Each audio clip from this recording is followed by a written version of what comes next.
नमस्ते। राष्ट्रिय स्वतन्त्र पार्टीको प्राइमरी चुनावमा कसरी भोट हाल्ने भनेर सोच्दै हुनुहुन्छ? चिन्ता नलिनुस्, आज हामी यो पूरै प्रक्रियालाई एकदमै सजिलो तरिकाले स्टेप बाई स्टेप बुझ्नेछौँ। अब यो चुनाव अरु जस्तो साधारण चुनाव होइन है, यो पुरै डिजिटल हो। त्यसो भए समानुपातिक उम्मेदवार छान्ने यो नयाँ तरिकामा हामी कसरी भाग लिन सक्छौं त? ल, आउनुहोस् यसको बारेमा विस्तारमा कुरा गरौँ। तपाईलाई कुनै पनि कुरामा कन्फ्युजन नहोस् भनेर हामीले यो पूरै प्रक्रियालाई 6वटा खण्डमा बाँडेका छौं।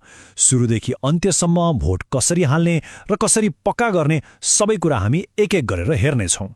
ल, सुरु गरौँ हाम्रो पहिलो खण्डबाट। यो प्राइमरी चुनाव आखिर किन गरिँदैछ? यसको मुख्य उद्देश्य के हो? पहिले त्यो बुझौँ।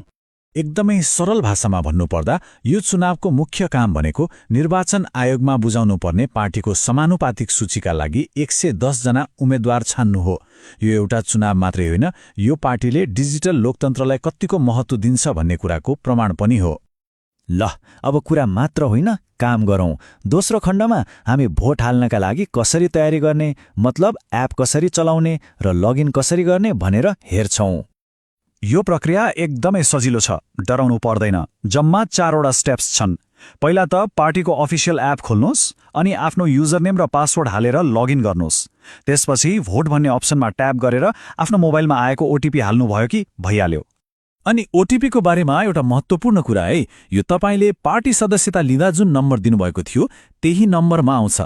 विदेशमा हुनुहुन्छ भने पनि चिन्ता छैन, त्यहाँ पनि काम गर्छ। तर याद राख्नुहोस्, यो ओटिपी 3 घण्टाको लागि मात्रै मान्य हुन्छ। अनि यदि भोट हाल्दा हाल्दै एप बन्द भयो भने फेरि लगइन गर्दा नयाँ ओटिपी चाहिन्छ। ल, अब हामी सिस्टमभित्र छिरिसक्यौं। तेस्रो खण्डमा हामी भोटिङ ड्याशबोर्ड कस्तो देखिन्छ र उम्मेद्वारहरूलाई कसरी छान्ने भनेर हेर्नेछौं। ड्याशबोर्डमा तपाईले उम्मेद्वारहरूलाई 6वटा छुट्टा-छुट्टै समूहमा अर्थात् क्लस्टरमा देख्नुहुनेछ। उहाँहरूको नाम, ठेगाना र छोटो परिचय पनि त्यही हुन्छ। हामी के सल्लाह दिन्छौं भने भोट हाल्नुभन्दा अगाडि प्रत्येक उम्मेद्वारको बारेमा राम्रोसँग पढ्नुहोस्, किनकि एउटा सूचित मत नै सबैभन्दा शक्तिशाली हुन्छ, हैन र? अब हामी चौथो खण्डमा छौं र यो सायद सबैभन्दा महत्त्वपूर्ण खण्ड हो। यहाँ हामी भोट हाल्ने नियमहरूको बारेमा कुरा गर्नेछौं। तपाईको भोट खेर नजाओस् भन्नका लागि यी नियमहरू बुझ्न एकदमै जरुरी छ। त्यसैले अलिकति ध्यान दिनु होला है।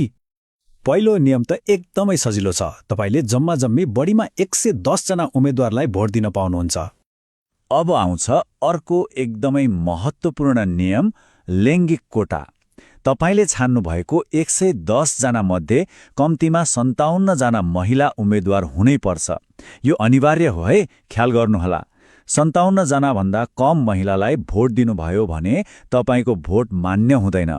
अनि यो तालिकाले के देखाउँछ भने हरेक सामुदायिक क्लस्टरबाट कतिजनासम्म उम्मेद्वार छनौट गर्न सकिन्छ। जस्तै खस आर्यबाट बढीमा 33 जना, आदिवासी जनजातिबाट 32 जना र यस्तै अरू पनि। यसले गर्दा पार्टीमा सबै समुदायको प्रतिनिधित्व सन्तुलित हुन्छ। ल, अब अर्को नियममा ध्यान दिनुहोस्, 10% को नियम। यसको मतलब के हो भने तपाईले 6वटै क्लस्टरमा भोट हाल्नुपर्छ। कुनै पनि क्लस्टर छोड्न पाइँदैन र हरेक क्लस्टरमा जतिजना उम्मेद्वार छन् त्यसको कम्तीमा 10%लाई भोट दिनै पर्छ। अझै क्लियर भएन भने एउटा उदाहरण हेरौँ। मानौ खस आर्य क्लस्टरमा 170 जना उम्मेद्वार छन्। अब यसको 10% भनेको 17 जना भयो। त्यसैले तपाईले त्यो क्लस्टरमा कम्तीमा 17 जनालाई भोट हाल्नै पर्छ। त्यसैगरी दलित क्लस्टरमा 40 जना उम्मेद्वार छन् भने कम्तीमा 4 जनालाई भोट दिनु पर्यो। सजिलो छ हैन त?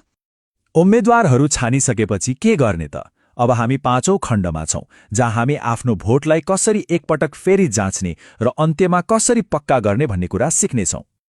सबमिट बटन थिच्नुभन्दा अगाडि तपाईले आफूले छानेका उम्मेद्वारहरूलाई जति पटक पनि हेर्न र बदल्न सक्नुहुन्छ। तर एउटा कुरा एकदमै याद राख्नुहोस्, तपाईले सबमिट गरिसकेपछि त्यो भोट फाइनल हुन्छ। त्यसपछि कुनै पनि हालतमा परिवर्तन गर्न सकिँदैन। त्यसैले सबमिट गर्नुअघि एकपटक राम्रोसँग सोच्नुहोला। तर हतार गर्नुपर्ने कुनै कारण छैन। यो निर्णय महत्त्वपूर्ण छ र हामीले तपाईलाई सोच्नको लागि पर्याप्त समय दिएका छौं। भोट हाल्नको लागि पुरै 36 घण्टाको समय छ। आरामले आफ्नो समय लिनुहोस् र राम्रोसँग सोचेर मात्रै निर्णय गर्नुहोस्। र अब हामी अन्तिम खण्डमा आइपुगेका छौं। यहाँ हामी महत्त्वपूर्ण मितिहरू र सबैभन्दा रमाइलो कुरा वास्तविक चुनाव अघि अभ्यास गर्ने मौकाको बारेमा कुरा गर्नेछौँ। ल, यी मितिहरू टिप्नुहोस् वा स्क्रिनशट लिनुहोस्।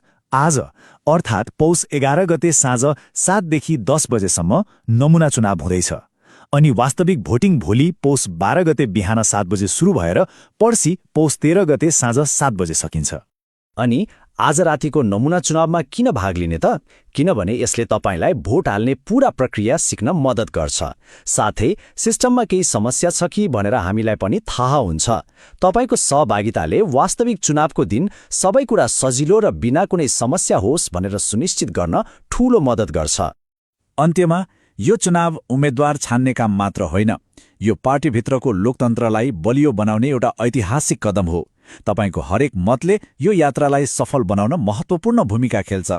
आउनुहोस्, हामी सबै मिलेर यो नयाँ सुरुवातको हिस्सा बनौं। यो जानकारीमूलक यात्रामा सहभागी हुनुभएकोमा धेरै धेरै धन्यवाद।